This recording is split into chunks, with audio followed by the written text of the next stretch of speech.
Hello everyone, and welcome to the first season of Tomorrow City podcast, the world's biggest platform for cities.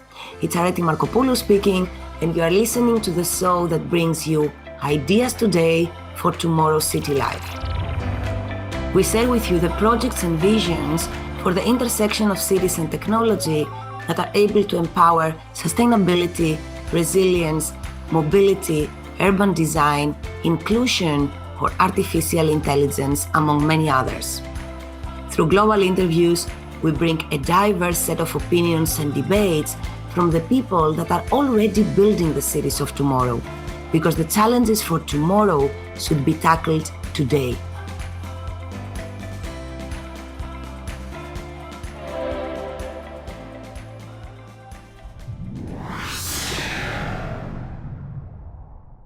Episode 2. Going Sustainable. Business and citizens pushing for circular cities. Future generations will consider outrageous that in our time we throw things away after a single use without charge of conscience, as it shocks us that it was possible to smoke in hospitals or on public transportation a few years ago.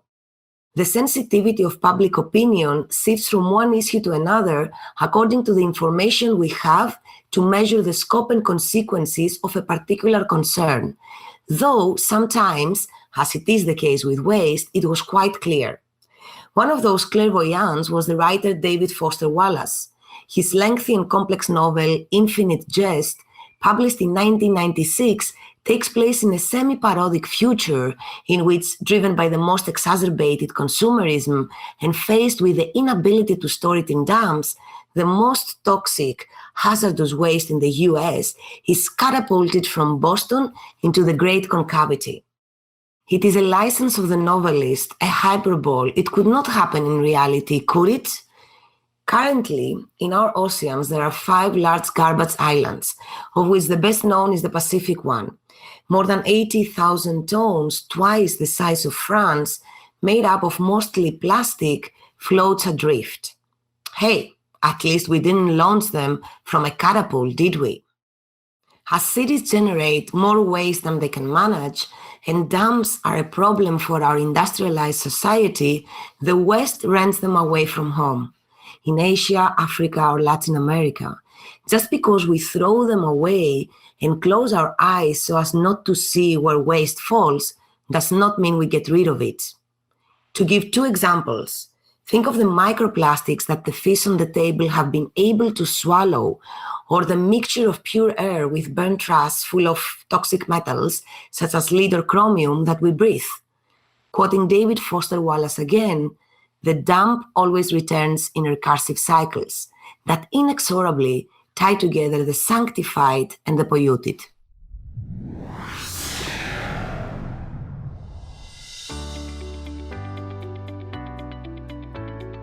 We all know Microsoft as a multinational technology company, which is its main role. Maybe what is not so well known is their strong commitment to sustainability. Microsoft is carbon neutral since 2012. It will be carbon negative, zero waste, and water positive in 2030, and by 2050, carbon zero, which means to remove from the environment all the carbon the company has emitted, either directly or by electrical consumption, since it was founded back in 1975. It may sound unthinkable, right? But Microsoft firmly believes that sustainability must be at the core of their whole activity, and they are leading by example. To explain this ambitious plan, we have with us Michelle Lancaster, the Director of Sustainability Stakeholder Engagement at Microsoft. Hello, Michelle, and thank you very much for joining us today. Hello, thank you for having me. Michelle, the 2030 might be a special year in Microsoft calendar, right? Carbon negative, zero waste, and water positive. What these terms really mean? I mean, can you give us a progress update about this 2030 goal? Sure. Our 2030 goals still are 9 years out, but we've been busy over the course of the last year making progress against them. We actually just recently published our first standalone sustainability report, which tracks our progress against each one of those areas. And the good news is that we have made progress. We found in the last year that we have reduced our carbon emissions by about 6%. We've purchased more than 1 million tons of carbon removal from the atmosphere through a variety of projects that we just contracted with this year. We've reduced our waste. We've increased the amount of water replenishment, all making steady progress against those commitments just a year after we made them. What carbon negative, water positive, and zero waste really means to us is getting as close as we possibly can to a company that has no footprint. We will reduce as much as we can. We will reduce, replace, and recycle, whether that's through new materials or through renewable energy. And then what remainder we have, we will give back to the environment, either through new water replenishment projects or through carbon removal. So it's really to get us to a place where we have no footprint left from our business operations by 2030. That sounds really ideal, Michelle. I'm also curious, how do you calculate your carbon footprint since 1975? I mean, this seems to be a huge project, as well as with certain technologies required to be involved. Indeed, it was a rather challenging math problem that we sat down and worked. It's a good thing to be at an engineering company, though, when you have hard math problems. For Microsoft, going back and removing all of our historical emissions, it was a hard math problem, but not terribly difficult because our emissions were relatively small for a long period of time. So we did go back and calculate roughly what we thought the energy footprint of Bill's garage was in Albuquerque when the company was founded in 1975. But then pretty quickly looked back at, what our building footprint was. And many people know us now as a cloud company, but we started really as a ship software company. So we had a limited number of employees, a limited number of buildings, and our footprint was primarily in the make and manufacture of those CDs that no one understands what they are anymore. But it was largely math. We went through and did all of the same calculation methodology we use today to calculate our carbon footprint, and went back and actually pulled out, what the Seattle grid mix looked like in 1981 all the way through up to present day when we started calculating it. So it was a lot of work. It's not that much carbon in the grand scheme of things, but it was very important for us to note that we had more work to do as a company because we had enjoyed the benefits of being in operation for 15 years before we set a carbon commitment. Yeah, that's important to be able to track your footprint. Today, you have also invested $1 billion for a new climate innovation fund, Michelle. Where does this major commitment to sustainability come from?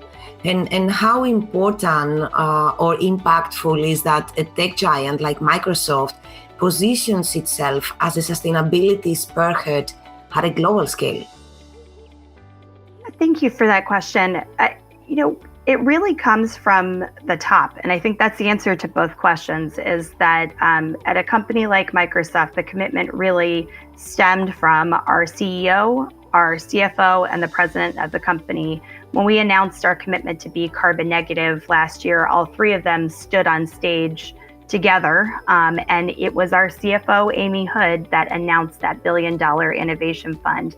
And when your CFO is opening up their pocketbook and putting $1 billion out of the pocket and into the hands of entrepreneurs and inventors that are going to, we think, find the next solutions to really abating and dealing with climate change, I think that sends a really strong signal, and it's one of those things that I don't think can be easily replicated. We're really lucky that we have a team that's really committed to this across the board. And I think from Satya all the way down to our employees, they really see sustainability as core to our company. If we're making technology to help people and organizations achieve more, which is our mission, we have to make sure that there's a planet that is inhabitable for people to live in. And we have to make sure that the economies that exist on that planet are continuing to provide just, prosperous, and safe livelihoods for everyone, because otherwise our technology doesn't matter that much. That's correct. And following your company's mission and value statement, we find that one of the most important, let's say, topics in your mission is to help people and businesses throughout the world to realize their full potential. And I would like to ask you, what's your strategy to help and raise awareness among your customers or your collaborators, including, of course, city administrations? Mm-hmm. One of the biggest changes of our strategy from being carbon neutral to carbon negative, water positive, and zero waste is those commitments. But it was also a fundamental strategy shift that we announced in January of last year, which was a lot of companies think about this on how to improve themselves. We directly included working with our customers and partners and our products and solutions as a core part of our strategy on sustainability moving forward.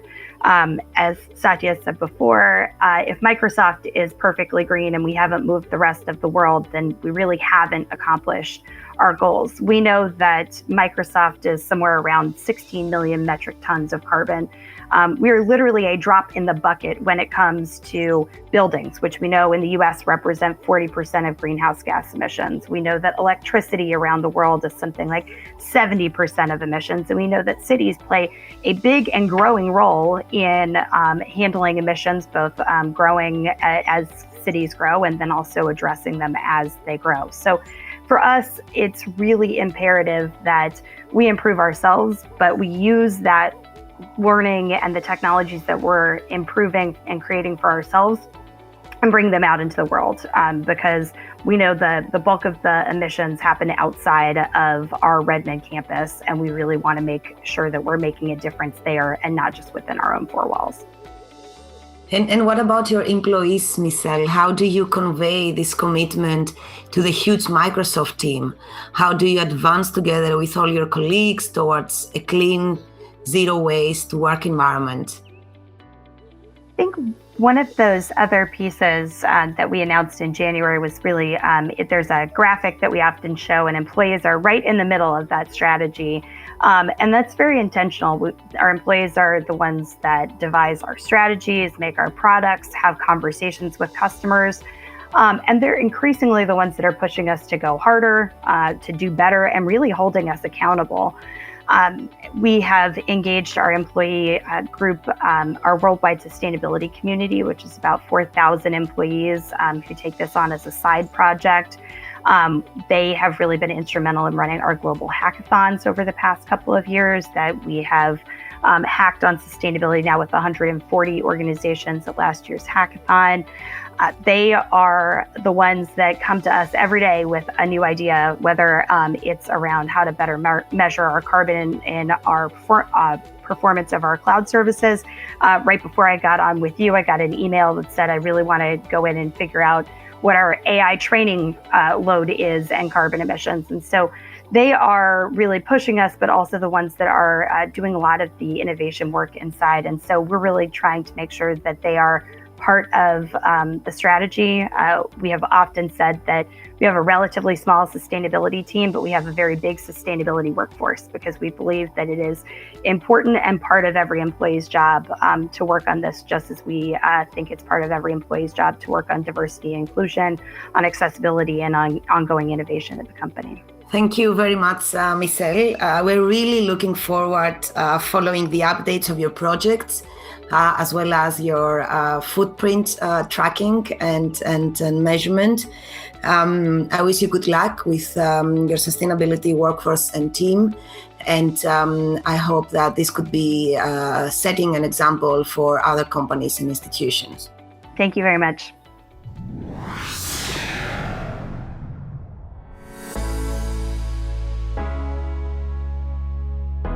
You can follow up Tomorrow City on Facebook, Twitter, and LinkedIn.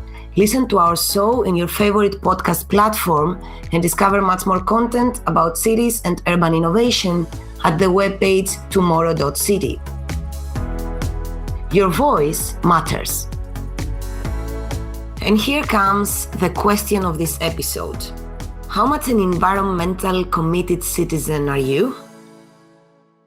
I'm a really committed customer to environment. I always try to buy products that don't have too much plastic in their packaging. I always bring my bags to the supermarket, and I also try to buy products that are good for the environment in the sense that they're not using pesticides or other chemicals. I think that I could be doing much more to consider myself environmentally conscious. But yeah, I do try my best. I'm really aware of the little changes I've been improving these last years. But I definitely think that I could be doing much more.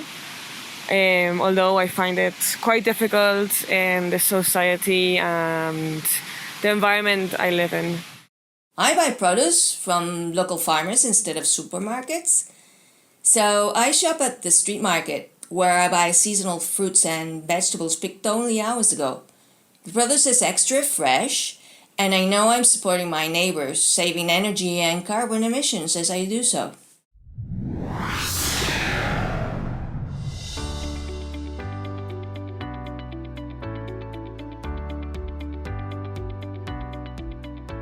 Julia Lopez is the European Regional Director of C40 Cities Climate Leadership Group. C40 is a network of the world's mega cities committed to addressing climate change. It supports cities to collaborate effectively, share knowledge, as well as drive meaningful, measurable, and sustainable action on climate change. Hello, Julia. It's a pleasure to have you today with us, and thank you for joining us. Thank you, Areti. The pleasure is mine. Julia, C40 Cities connects 97 of the world's greatest cities to a healthier and more sustainable future. Tell us a bit, what's the pulse of the organization right now? Well, that's a great question to start with. I would say that the priority for us and the world right now has been to ensure that coming out of the COVID-19 pandemic, we are all able to deliver a green and just recovery. I believe that we can all agree that COVID-19 has changed everything. Even us as human beings, our priorities, our hopes, our dreams. And it has revealed what we already suspected, that there are fundamental links between the key issues of environmental degradation, health, public services, racial and social justice.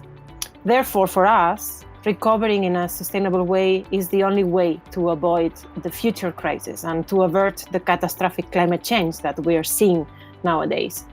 The action that we take today will determine the kind of world that our children and grandchildren will inherit.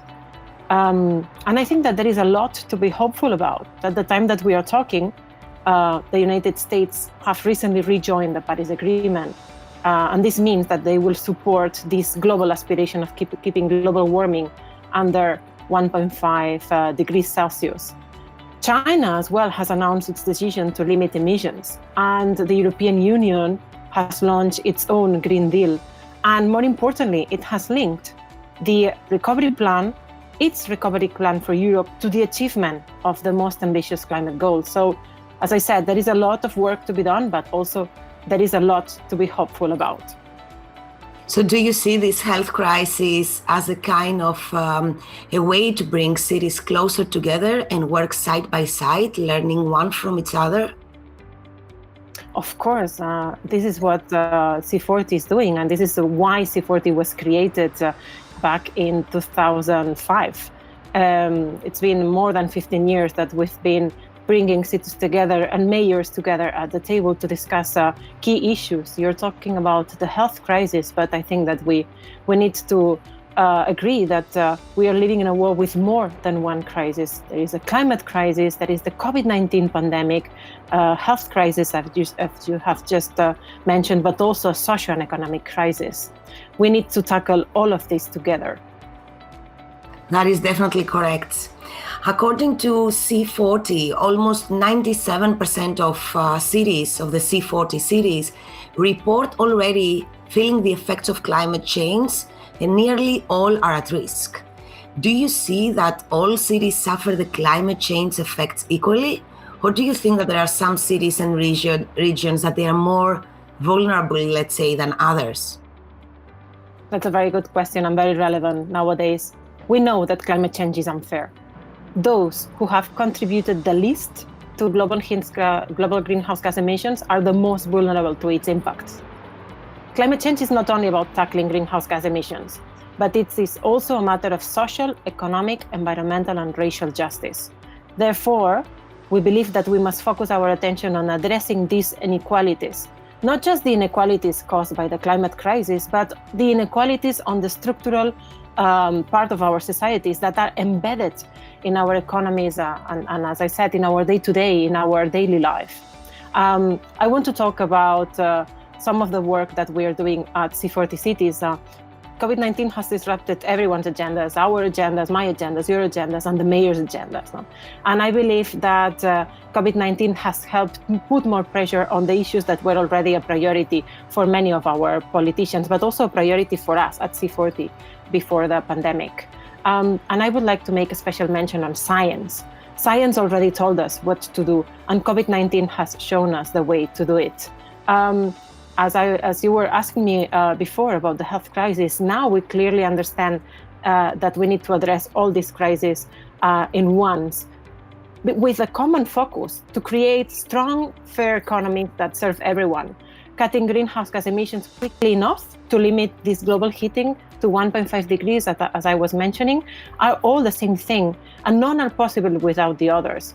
Therefore, I believe, and C40 believes, that success in fighting these injustices is the only way to prevent climate breakdown and secure the future that we all want.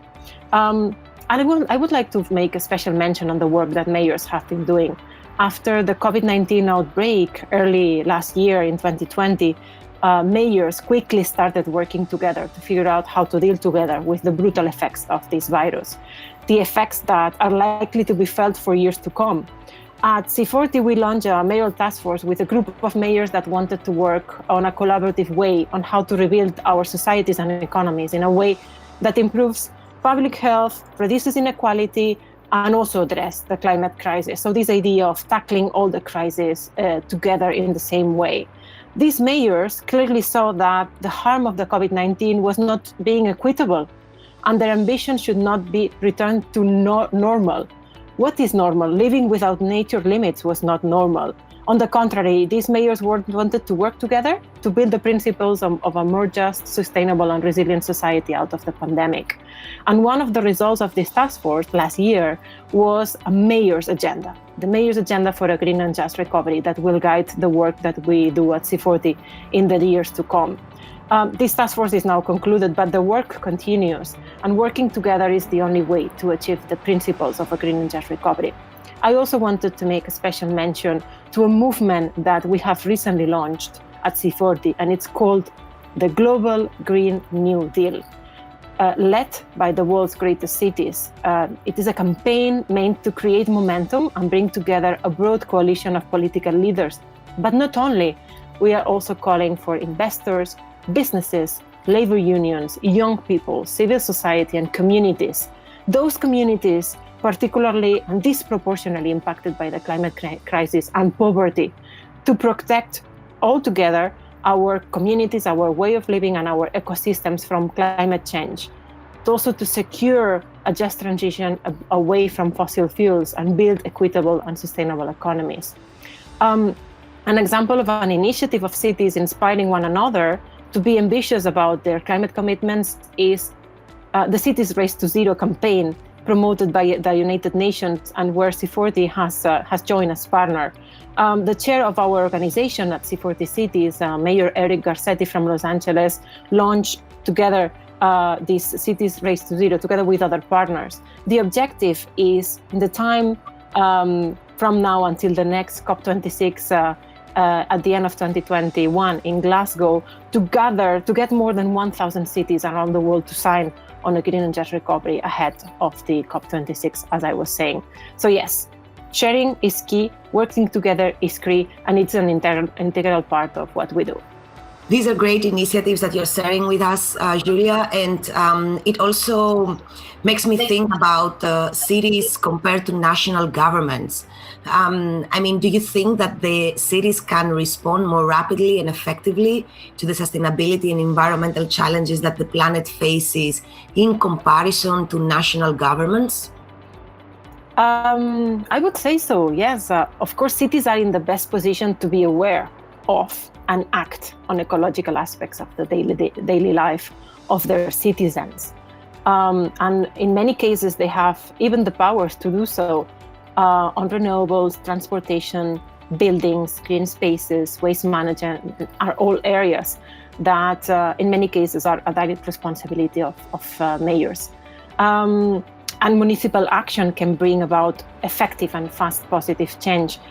At the same time, cities are also very well placed to bring about dialogue between all the parties that need to commit to these rapid sustainability responses that we need right now. They can bring unions, CEOs, other political partners, and civil society all together on the table to discuss. Because we realize that change cannot happen in a silo, no? These actions need to go hand in hand with national governments, as you say. And the objective of mayors, the way I see it, has always been to bring more people on board. Just some examples about what you're saying. For instance, across the Atlantic, we have the city of Montreal in Canada that has put in place its COVID-19 recovery plan that it's called Acting Now to Prepare Recovery. And it comprises more than $10 million, not only to be invested in prioritizing circular economy and zero waste, but also supporting local arts and artists. I'm sure that you will be very interested in this case. So making sure that Montreal is making sure that they have thriving communities at the heart of their sustainable future, at the heart of their recovery. But if we go back to Europe, I could not mention the city of Amsterdam and their recently launched circular economy plan, developed on the learnings of the donut economy by magnificent professor Kate Raworth from Oxford University. Amsterdam is one of the first cities that I know of that has challenged the ultimate goal of economic growth as the basis for well-being. And certainly COVID-19 pandemic has helped them, has pushed to make this change.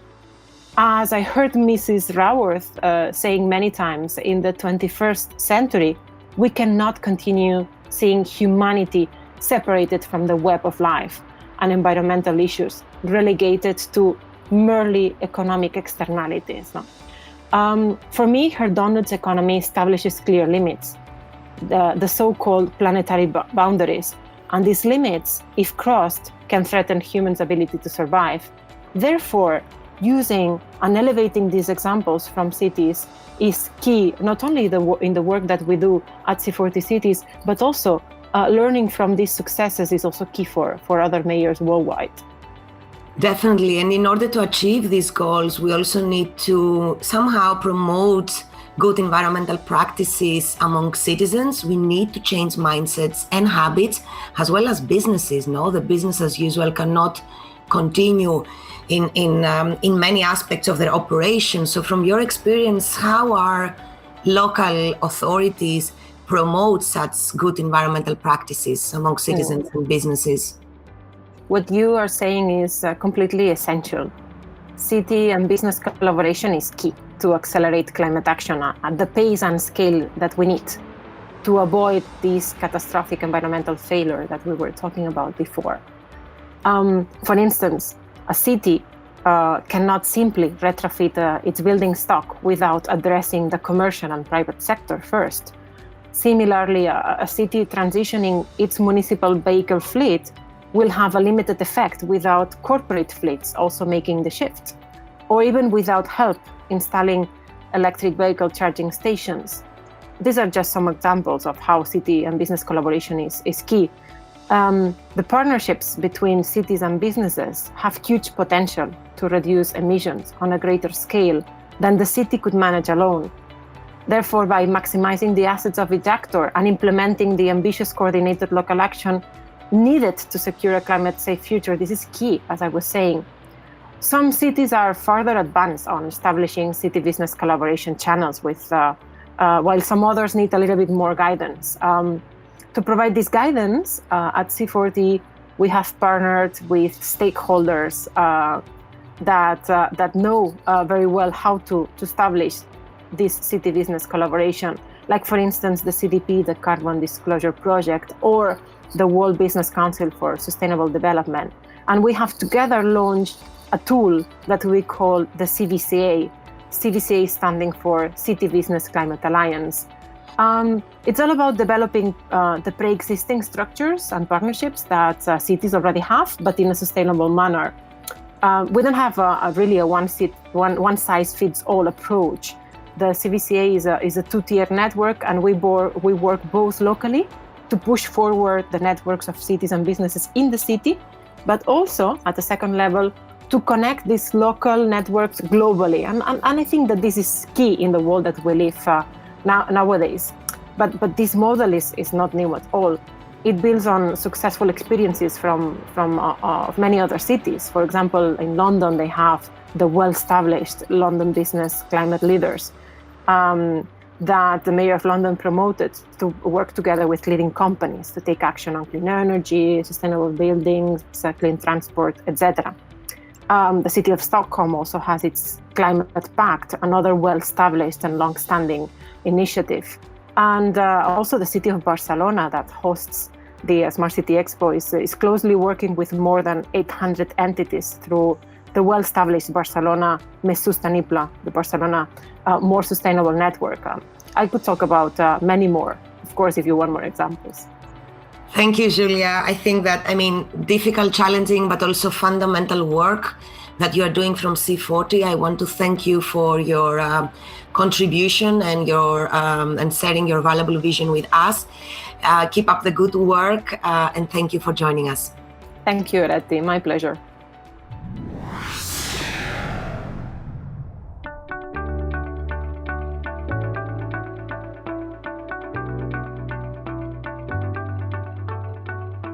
Can our cities pursue progress without producing waste? Until now, we have not been able to generate 100% green external energy in manufacturing or consumption. We cannot make an omelette without breaking an egg. But the Excel cannot be the future landscape either, can be. Cities barely occupy 3% of the Earth's surface. However, they are responsible for 75% of carbon emissions. It's a question of proportion, of sustainability. Maybe that's where the key lies. Let's look at nature, for instance. All the processes that it undertakes in which the human being does not intervene are in perfect balance. Everything is biodegradable and returns to the food chain. Bioethics and biomimetics works in that direction as well, because the Earth has a lot to teach us. Perhaps from our comfortable houses, we lose perspective of what we are playing with. For many of the man-made materials that take hundreds of years decomposing, we are too late. But why do we continue to produce them? And what is worse, consume them? Do we have an alternative? Indeed, we have one. Technology may be a powerful partner when redefining the way we produce and consume and scaling it up. The circular economy invites us to think that another path is possible because the one we are self-driving is a dead end. It is up to us to give a new value to objects. Let us change, for example, the representation or mental concept of waste and go beyond the boundaries of its meaning. Something is not useless just because you have used it once. It may have a longer life cycle. Rethink, reuse, and recycle. That should be our mantra. After all, cities are what we make of them. In the novel Underworld, Don DeLeo suggests an hierarchy between garbage and civilization. Civilization did not rise and flourish as whispered philosophy under the stars, with garbage as a noisome offshoot. No, garbage rose first, inciting people to build a civilization in response, in self-defense. The question now is which of the two will remain longer in this world. That's all from tomorrow's City podcast, but we will get back soon with a brand new episode on reorganization of public space. Who owns the streets? Until when and where is public space really public? Can a port be integrated into a coastal city and improve the environment of the area? Are there ways to optimize that space? We are bringing you the minds and the ideas that today are shaping up tomorrow's city life. Stay tuned.